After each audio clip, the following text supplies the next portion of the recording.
ուղիղ եթերում ենք։ Եթե կարելի է, խնդրում եմ ասեք, դուք ինչ ակնկալիքներ ունեք այս բողոքի ակցիաներից եւ առհասարակ իշխանություններից, որովհետեւ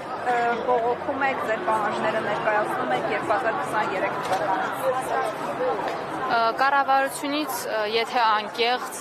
ակնկալիքներ չունեմ ու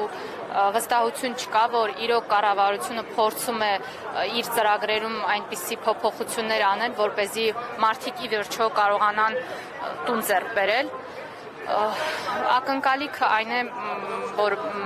ակնկալում են գոնե հանրային ճնշման միջոցով, այսպես ասած,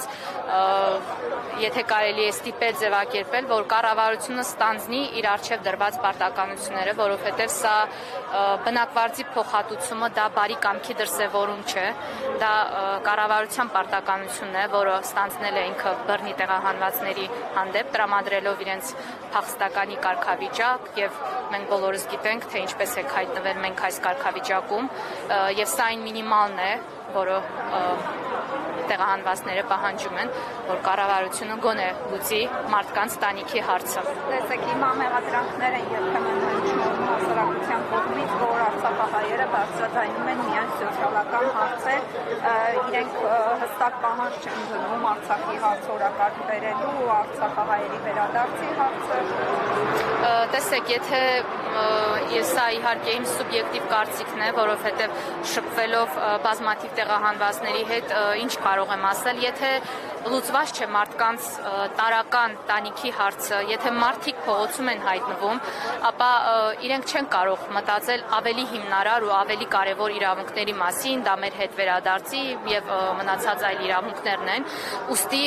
ոչ թե սոցիալական խնդիրը առաջնային է, այլ հրատապ է, սրանք տարբեր բաներ են, այսինքն մարդկանց տանիքի հարցը պետք է լուծվի, որպեսզի իրենք չարտագաղթեն եւ ըստ այդմ էլ արդեն լուծվեն մնացած բոլոր խնդիրները։ Ժողովրդական ճնշման հնարավոր է լուծել հարցերը։ Կարծում եմ, որ այո, որովհետև մենք տեսանք, որ 2 ամիս առաջ բազմահազարանոց ցույցի արդյունքում, երբ կառավարությունը որևէ արցախցի ներկայացուցիչների չէր ընդունում էր միայն այն մարդկանց, որոնց իրենք էին ընտրում, սակայն հանրային ճնշման արդյունքում իրենք պատրաստ եղան կառուցողական քննարկումների գնալ, հանդիպումներ կազմակերպեցին, 2 ամսով երկարաձգեցին աջակցությունը։ Ես կարծում եմ, որ էլ ավելի մեծ հանրային ճնշման արդյունքում կարող ենք հասնել ավելի մեծ արդյունքների։ Շնորհակալ եմ սրտի համար։